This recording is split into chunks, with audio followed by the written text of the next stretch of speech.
The Environment, Energy, and Technology Committee of your Washington State Senate in our constitutional republic come to order. Hope everybody's in good spirits and good cheer. We have 6 bills today, so we have a number of folks who want to testify. I'm going to ask most folks to keep their testimony to a minute with a little bit of generosity, unless you are under 12 or so, or 4 feet tall or something like that. 4.5 feet. And Senator Short.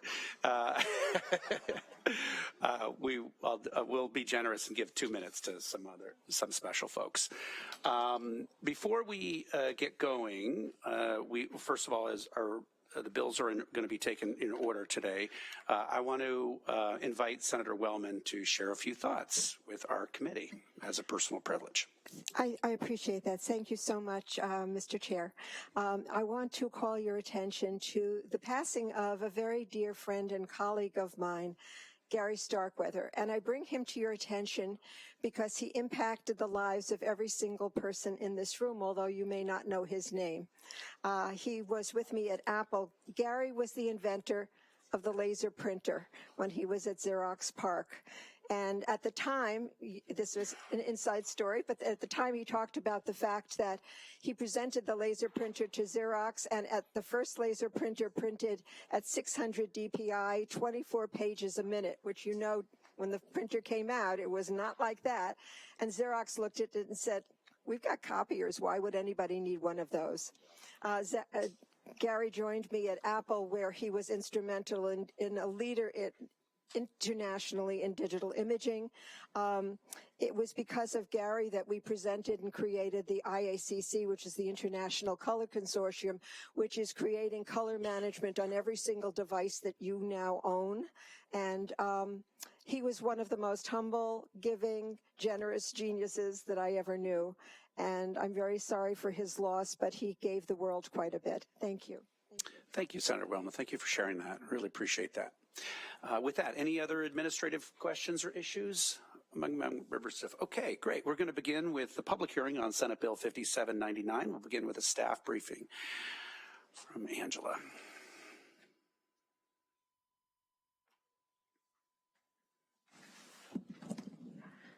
Thank you, Mr. Chair, members of the committee, Angela Kleiss, committee staff. Before you is a proposed substitute for Senate Bill 5799 concerning the fair servicing and repair of digital electronic products. For some brief background, federal copyright laws protect original works of authorship, including artistic works such as computer software. Certain federal laws prohibit bypassing of technical measures that control access to copyrighted work. Exemptions are specified. The Consumer Protection Act, the CPA, protects unfair or deceptive practices in the conduct of any trade or commerce. Any action may be brought by a person injured by a violation of the CPA or by the Attorney General's office. Under the bill before you, original manufacturers of certain digital electronic products are required to make available information, equipment, parts, and repair tools to independent repair providers. Digital electronic product manufacturers are prohibited from requiring the purchase of proprietary information except under certain circumstances or preventing specific functions related to independent repair. Manufacturers of products sold on or after January 1, 2021 are prohibited from manufacturing products in a way as to prevent repairs by independent repair providers. An original manufacturer is not required to sell equipment if the equipment is no longer available or to divulge a trade secret, and violations of this act are enforceable under the CPA, and additional penalties are prescribed. And with that, I will conclude my presentation. Thank you so much. Questions for Angela? Okay, great. And just a quick notice, we do have hearing room 2 available in that we have some overflow. I'd like to invite the sponsor, Senator Hasegawa, and do you want to invite your good and gracious colleague, Senator Rolfes, to join you? She has a deep and personal, ferocious passion for this issue. And she's chair of the Ways and Means Committee. I've noticed that, yes. And she's chair of Ways and Means. That counts for something. Thank you, Mr. Chair, for hearing this bill. Chair Carlisle and members of the committee. This is just a good small business bill, really.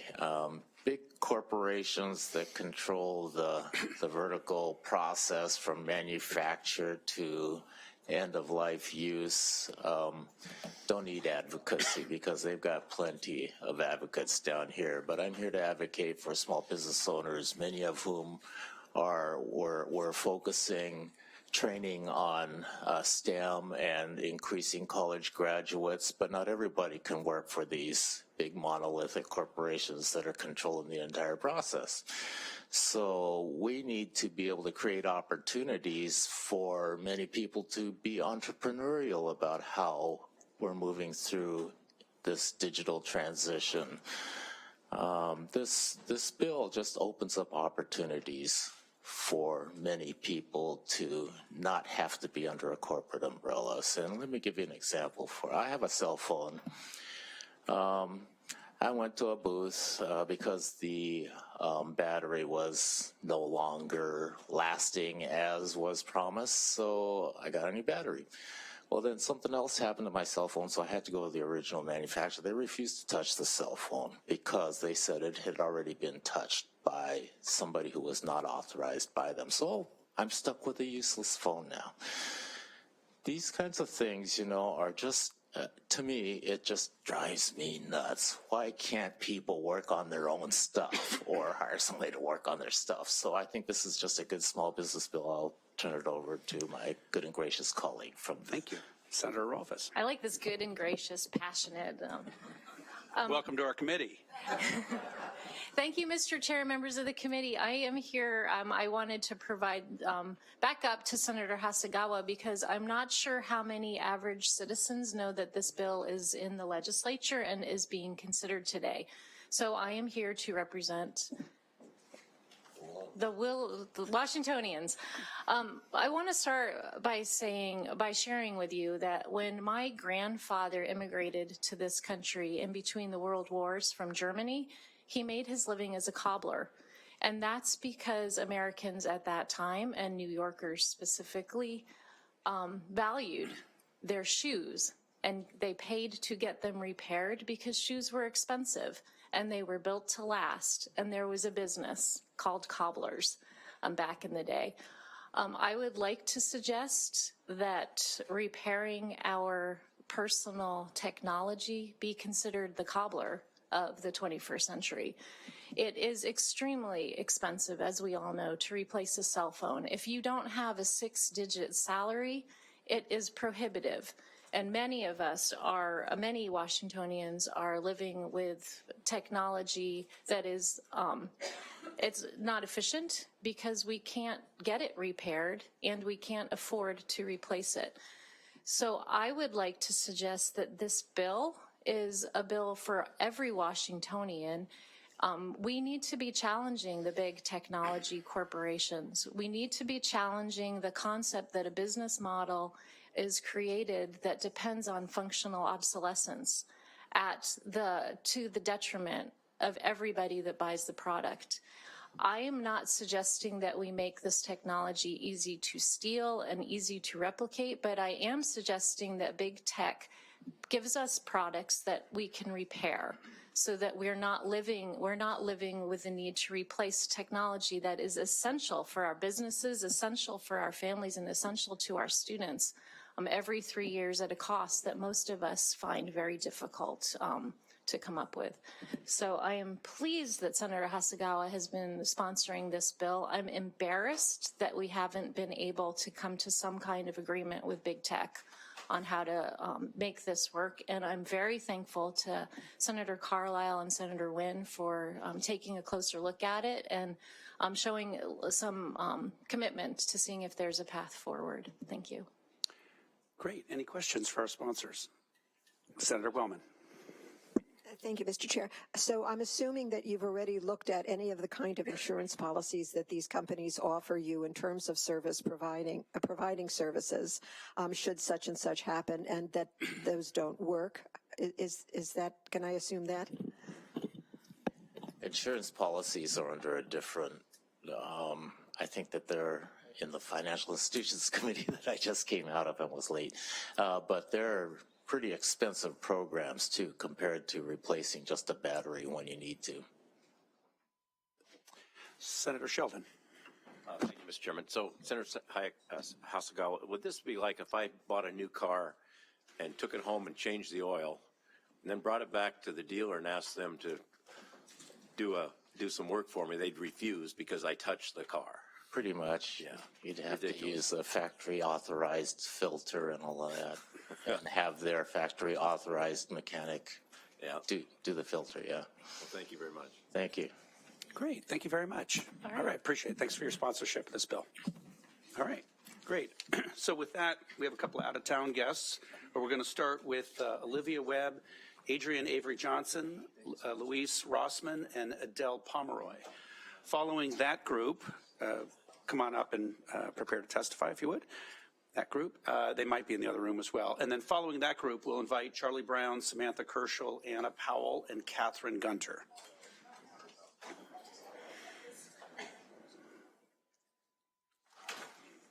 Come on up, please. Thank you so much.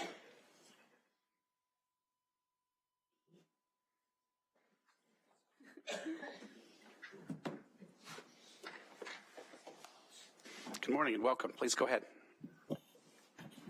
Good morning, Mr. Chair and members of the committee. My name is Olivia Webb, and I am here in support of Senate Bill 5799. I work at the company iFixit in San Luis Obispo, California, which creates repair guides and provides parts and tools to regular people who would like to fix their electronic devices. We are based in California, but we are a global company, and just in 2019, over 1.3 million people in the state of Washington accessed iFixit to look for information on how to repair their devices. People want to repair their devices, but the manufacturers make it really difficult for them. They can't access repair information. It's hard to find original parts, so they either turn to third-party people like iFixit or to Chinese manufacturers, which are often of questionable quality. The manufacturers will tell you that there are issues of safety and security when it comes to repairing your own devices, but millions of people have done it using iFixit tools, and they tell us their stories every day.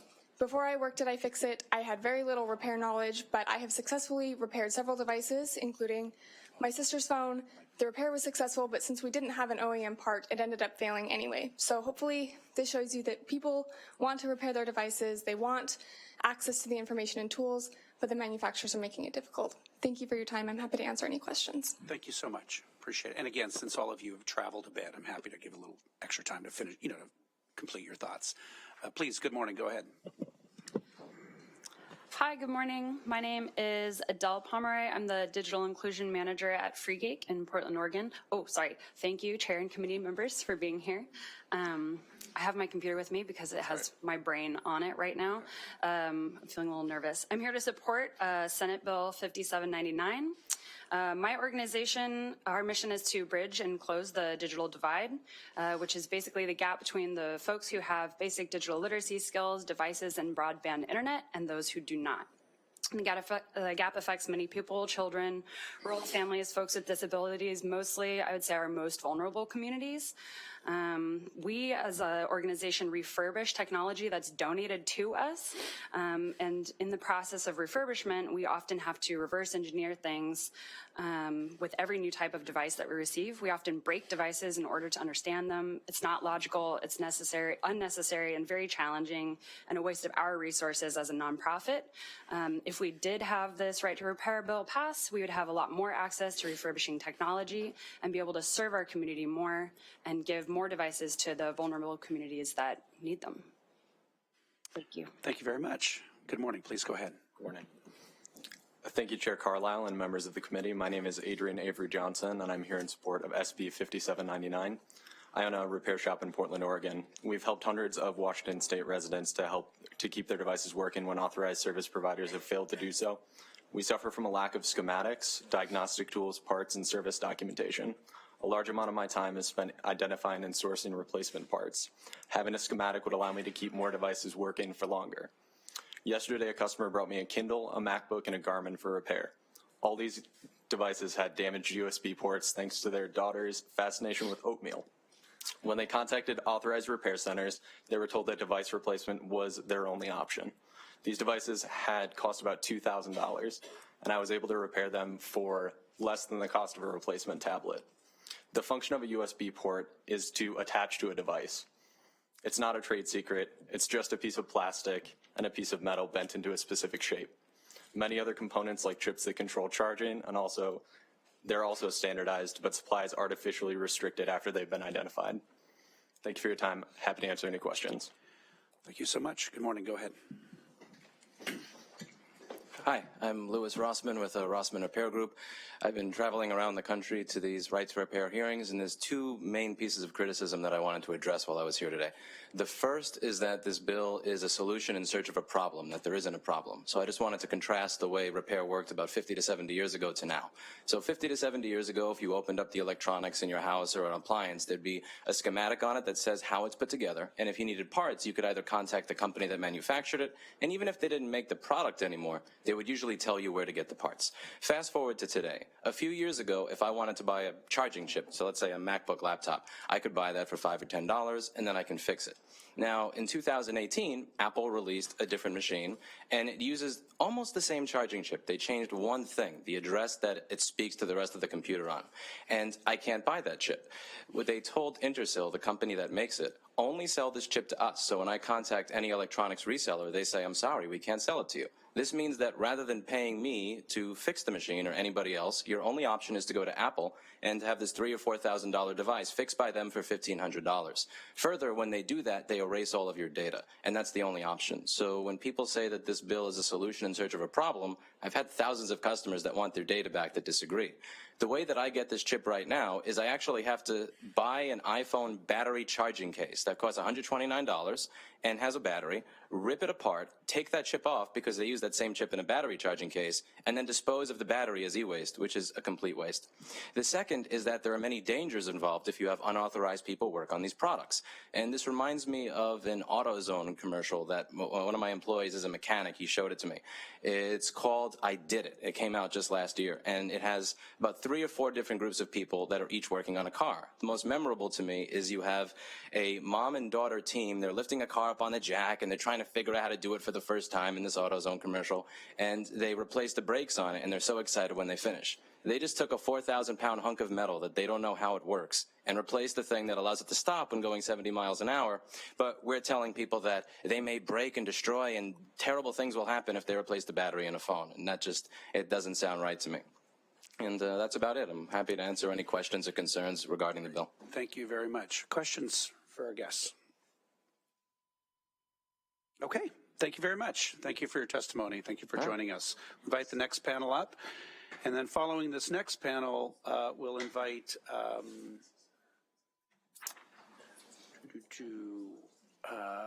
Bob Akers, Tara Wheeler, Sally Wolf, and Owen Rebel. Please go ahead. Good morning, Mr. Chair and members of the committee. I am Charlie Brown. I'm here today on behalf of the Consumer Technology Association. We are opposed to Senate Bill 5799. I emailed to all of you members and staff a copy of a letter that includes a number of trade associations that also oppose this legislation, and you'll hear from several of them here this morning. We believe that Senate Bill 5799 is an intervention in private contractual relationships between manufacturers and their repair networks. We don't believe that the legislature should pass this legislation without considering the unintended consequences. We work with our authorized repair networks to ensure the high safety standards for these electronic equipment. I'm sure that all of you have heard about lithium-ion batteries and the potential problems that can cause when they are not connected properly to a device. So that's why we have authorized networks to make sure that they are being done properly. We also believe that the bill fails to account for the wide range of repair and refurbishment options that are currently available to Washington consumers by both manufacturer authorized as well as independent repair providers. We also believe that there are some inaccurate assumptions behind this legislation in terms of reducing the electronic waste that which actually they say by encouraging repair, and as all of you know, we have one of the most robust electronic waste repair networks that the consumer companies operate here in the state of Washington. So we would be happy to discuss this with you further, but I have to say that at this point, with the language that's in this legislation, we absolutely oppose this bill. Thank you. Thank you. Please go ahead. Right. Chair Carlisle and members of the committee, thank you for the opportunity to testify. My name is Samantha Kerschel, and I'm the Executive Director for TechNet here in Washington in the Northwest. Respectfully, we are testifying in opposition to Senate Bill 5799 today. We believe this legislation is in search of a problem that does not exist. Consumers in this country already have a choice when it comes to who repairs their devices, and thousands of authorized repair facilities compete for consumers' business each day. Technology companies have every incentive to ensure their customers have ample opportunity to get their products repaired, and in fact, our brands depend on being able to provide superior customer service. Technology companies must be able to manage their repair networks in order to provide adequate training and accountability, which leads to safe and effective repairs. The groups pushing for this in states across the country stand to profit greatly by passing this legislation under the guise of consumer protection. TechNet's main concern with this bill pertains to intellectual property. We fear that once a manufacturer loses their control and ability to repair the devices that they alone develop and produce, their intellectual property is at enormous risk. And I will provide these comments to you in written form as well. Thank you so much. Thank you. Good morning. Welcome. Please go ahead. Thank you so much. Good morning, Chairman Carlisle and the committee. My name is KATHERYN GUNTER, and I'm the Director of State Government Affairs at the Entertainment Software Association. I'm also here to speak in opposition to SB 5799. The ESA is a trade association that represents companies that publish video games for an assortment of consumer devices, including video game consoles. The makers of all three consoles, Microsoft, Nintendo, and Sony, are members of ESA. We recognize that this is a very important public policy issue, and I appreciate the opportunity to speak here today. In advance of the testimony, we also issued our formal opposition letter via email, and we believe that this mandatory right to repair is unnecessary, unwarranted, and harmful to the video game industry.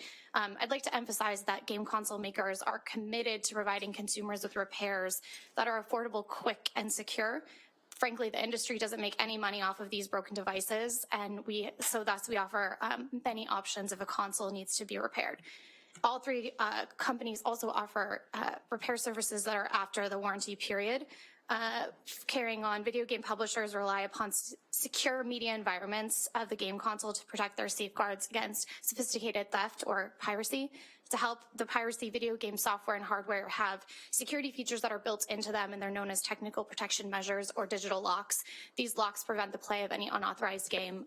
Put simply, if a video game console's firmware runs a verification check on a game and it is not a legitimate copy, the video game won't play the console, or won't play the game, excuse me. Finally, just wanted to jump to any state effort that makes unlocking these tools available to unauthorized independent repair shops is at odds with federal law. As the digital locks are necessary for combating piracy, the U.S. Copyright Office said that there's no evidence to support the inclusion of consoles under general right to repair, and the Digital Millennium Copyright Act makes it actually illegal to traffic tools that can crack digital locks. Thank you so much for the time. Appreciate it. Thank you. Please go ahead. Good morning, Chair Carlisle and members of the committee. My name is Anna Powell, and I am the Director of State Government Affairs for COMPTIA, the Computing Technology Industry Association. On behalf of the more than 2,000 members we represent, I'm here today to respectfully oppose Senate Bill 5799. COMPTIA supports the ability of consumers to freely and safely repair their IT devices. However, we do not believe that SB 5799 is sound public policy. This legislation poses serious risks to the safety and security of the growing network of connected electronic products. Allowing unfettered access to anyone to parts, tools, technical manuals, and software to a broad range of electronic products represents real exposure to the safe and genuine repair of consumers' everyday products. It presents troubling unintended consequences, including serious cybersecurity, privacy, and safety risks, mass copyright infringement, and hurdles to innovation. We have heard concerns from the environmental community. Our members value the environment and are proud of the steps they take to keep obsolete and broken devices out of the landfills. They design their products with the expectation that they will receive them back at the end of their life so that they can be recycled or properly disposed of. This leads to a new and innovative uses of technology that allow devices to generate the least amount of e-waste possible. Our members are required to participate in the Washington State Past E-Cycle program, and many have created their own robust e-waste programs, allowing citizens to recycle old electronic devices for free. If SB 5799 were to take effect, there's no guarantee that these same devices and parts would be recycled. Finally, no state has enacted legislation like SB 5799. Washington should resist unwarranted intervention in the marketplace with one-size-fits-all mandates that compromise consumer safety and protection and make the proper recycling and disposal of electronic devices less certain. Thank you. All right, thank you. Questions for the panel? Senator Stanford. Thank you, Mr. Chair. So a couple of quick points. I heard it said here that there are many options currently for repair. When I had a fan break in my Xbox, I only had one option. I had to send it back to Microsoft. I had to wait several weeks. It was expensive, and then I got back a unit which was probably not the same unit I sent in. Obviously, they wipe all the data and say that you won't have any problem restoring all your accounts. And you know, maybe it's actually harder than that. My point here is that this is about competition.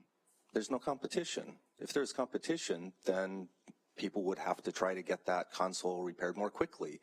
They'd have to get it back to me in a way that I wanted as a consumer. So I wanted to kind of probe into that. I recognize the need for protecting digital copyright, and I think that's absolutely legitimate, but a broken fan is not part of that. When a pad on my Xbox controller gets worn because it's old, I don't see a copyright problem with taking the thing apart and putting in a new pad. Why do I have to get a super special screwdriver in order to do that? So, I mean, I think that's really the focus here. It's not about being able to get into every little electronic component in this thing. It's about being able to fix a USB port or a worn piece of rubber. So could you talk about that? Briefly, please. Senator, we recognize that this is an issue that many members of this body are concerned about. And we do look forward to having more robust conversations about this. Simply passing this legislation, we think, is ill-considered. We would like to have more robust conversations. I believe that we get to have that opportunity with some of the conversations that a number of us have had earlier this week. And your comments will be taken into serious consideration as we go on with that. But at this point, this is not something that we think that this committee nor the legislature should move. Other questions? Senator Erickson. Thank you, Mr. Chair. So I'm trying to understand your issue. So there's a copyright issue. There's like a intellectual property rights issue. Is that your main concern? And do we have any examples of this being a real threat where repair shops have pirated, proprietary information and stolen it and tried to sell it to other places? I'm trying to understand your issue, because I'm kind of with these guys. I'd much rather, I got 3 layers with my car. I thought the car example was excellent. I can take it to the dealership and get it fixed. I can take it to my non-dealer repair shop who's certified, or I can take it to my neighbor Eddie and have him fix it. Right? So I have all 3 layers that I can go through with my automobile, and I can make the decision that's best for me. So unless you guys can show like a real risk to copyright infringement and digital theft, piracy, those types of things, I don't really understand why we wouldn't let everybody have a crack at fixing my phone when it breaks instead of me having to go. Everybody has a horror story on this, I guess. I don't even have an Xbox. I don't know what it even looks like. But when I take my computer, and it's the same thing. It's like, well, can't fix it, got to send it in, got to buy a new one. So is there, that's the part. I do understand if you can prove a real threat to your intellectual property. I'll just briefly address this. Thank you for that, Senator. I do want to say our products that my technology companies are working on are meticulously designed, and they are using the highest caliber parts. And I would love to follow up with you and have some of them sit down and sort of walk through the process that some of these devices take, it's a lot different than when we're just replacing the battery in our remote controls, although those are also becoming increasingly complicated, and I understand that. So, but I do take that concern very seriously, and I'd love to connect you with some of my companies after the committee. Okay, final questions. Senator Elias. Thank you, Mr. Chair. Just building off the ranking member's question, do I own this phone? I mean, it sounds like when I buy it, my intention, my understanding was I pay you money, it's now mine. But it sounds like there's some lasting commitment where, am I renting it from the company? Like, why do I have some obligation back to you? If I go buy a pencil at Office Depot, they don't like come tell me how I can use my pencil or where I can take my pencil. I get to do whatever I want with it. Why is it different? Especially because my iPhone costs a little bit more than a pencil at Office Depot does. How is this relationship different than when I buy other products in the marketplace? Senator, clearly there are a lot of issues that we need to walk through. What I will say is that supercomputer that's in your pocket, which you say is an iPhone, there's a warranty that goes along with that, and there's an authorized network of people that we have vetted who know how to repair that phone and do it under warranty so that you can still feel confident that what you're getting back is a phone that does not have TikTok put onto it, doesn't raise some of the data privacy questions that I think this very committee is wrestling with right now, and things that I think that when you get that back, you should feel assured that you're not going to have some kind of a compromise in that particular device that's in your pocket. So there are some, I absolutely actually agree with Senator Rolfes in that we should be educating our future students to create the cobblers of the future, which is digital technology. I happen to have an opportunity to be at the Consumer Electronics Show down in Las Vegas this year, and what's coming your way is really quite amazing. And I think that we should all be spending more time and educating more of our students in computer technology. I think it ought to be done in the middle school so we can capture all the students early on. I think that we ought to be pushing that in this state. We're a leader in this state. For this conversation, we need to have a serious discussion about how we go forward on this, and I know we're going to have that opportunity. So let me just interrupt you there. We need to wrap up this panel. We need to move along. But I do encourage, I hope you can hear that there's a strong desire to have those stakeholder conversations, a lot of support for this broad issue. So if you guys could work on that. With that, we'll invite the next panel up.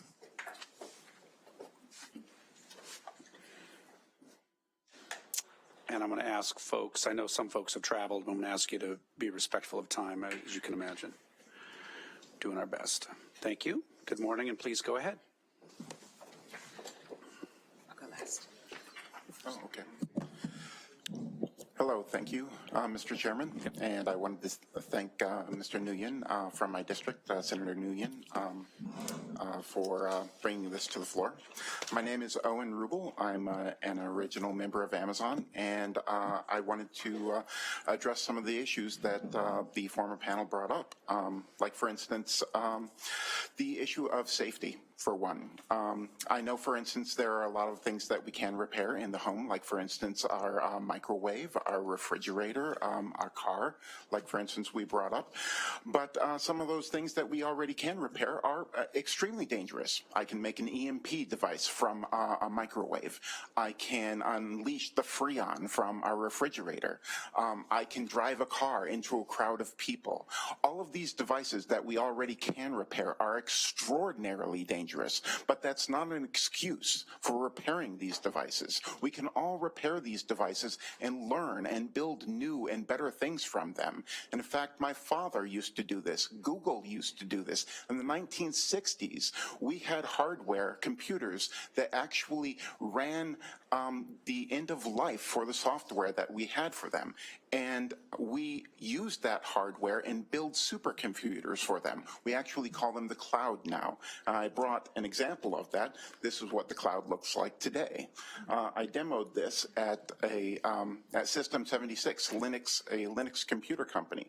And this actually shows what we should be doing. We should be teaching children how to rip apart our computers and build bigger and better computers. Because if we don't show them what the inside of a computer is and how to build it and how to rip it apart and what it is inside of there, then that's a disadvantage to our children and our children's future. The children in other countries are going to do that, and only children in Taiwan are going to know about computers and how to build them, and our children are going to be disadvantaged as a result of that. There's no excuse that we shouldn't be doing this. All right. If you have any questions for me. Thank you. Thanks so much. Good morning and welcome. Please go ahead. Good morning. Thank you, Chair Carlisle and members of the Environment, Energy, and Technology Committee for the opportunity to testify here today. My name is Tara Wheeler. I was born at Madigan Army up the road. I live in Seattle, or possibly Seattle traffic, and I'm here today to speak in support of Senate Bill 5799. I'm a cybersecurity policy fellow with New America. I started in computers by building Pentium machines after school for my stepdad's computer repair company. I have been a Linux systems administrator, an architect for secure systems, a senior cybersecurity executive at 2 large publicly traded security corporations, and I am an offensive information security researcher. That's how you pronounce hacker when you're testifying in front of a legislative committee. One of the opposition arguments given by manufacturers is that right to repair represents a threat to the security of our devices. As a cybersecurity expert, I can tell you that if taking your iPhone apart represents a serious threat to the safety and security of communications in this country, we should be talking right now in an underground situation room and not on public access television in the 13th most populous U.S. state. While on many levels I am an Apple fan, clearly, especially due to their strong and repeated commitment to secure encryption without creating backdoors that would inevitably lead to foreign penetration and mass surveillance, I must tell you that permitting a screen replacement or battery charger housing resolder on an iPhone or a Google Pixel is not the same thing as deliberately breaking encryption. It is creating a well-designed machine intended to be reused and repaired. As someone who hires in the information security industry, I know how critical it is to employ people with curious minds who want to know how things work. I want to see more of those minds working in jobs here in the state of Washington. It is simply not the case that allowing someone to swap out a phone screen will let that person reverse engineer every bit of software on the phone or access private data.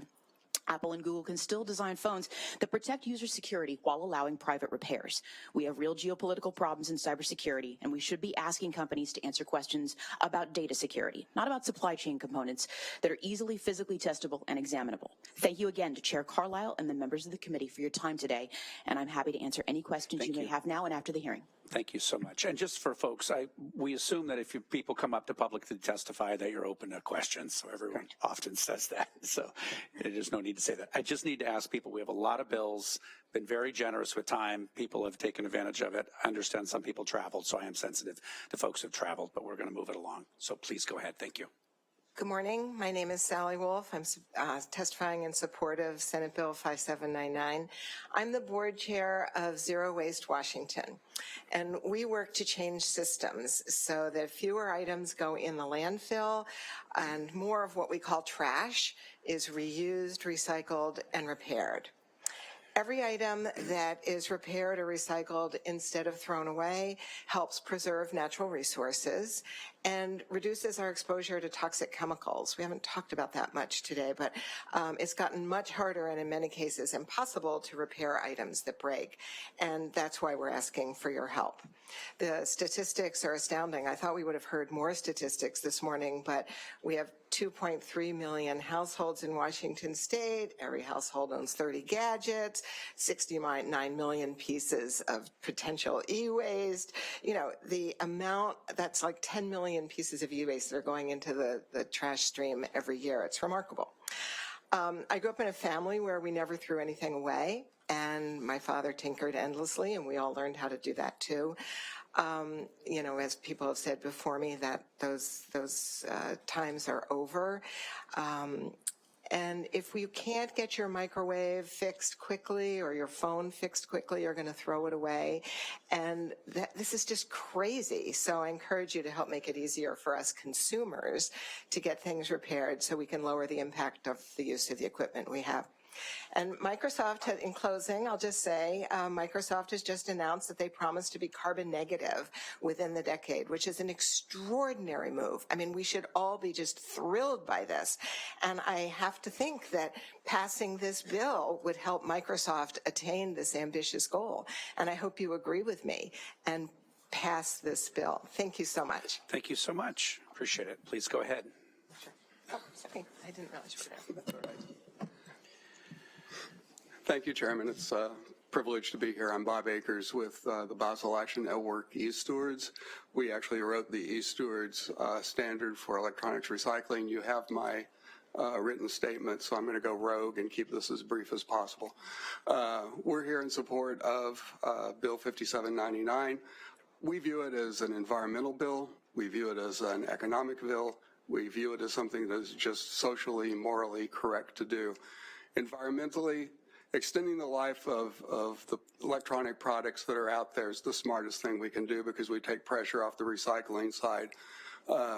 There are more electronic devices in service deployed with citizens than there are actually people on the planet.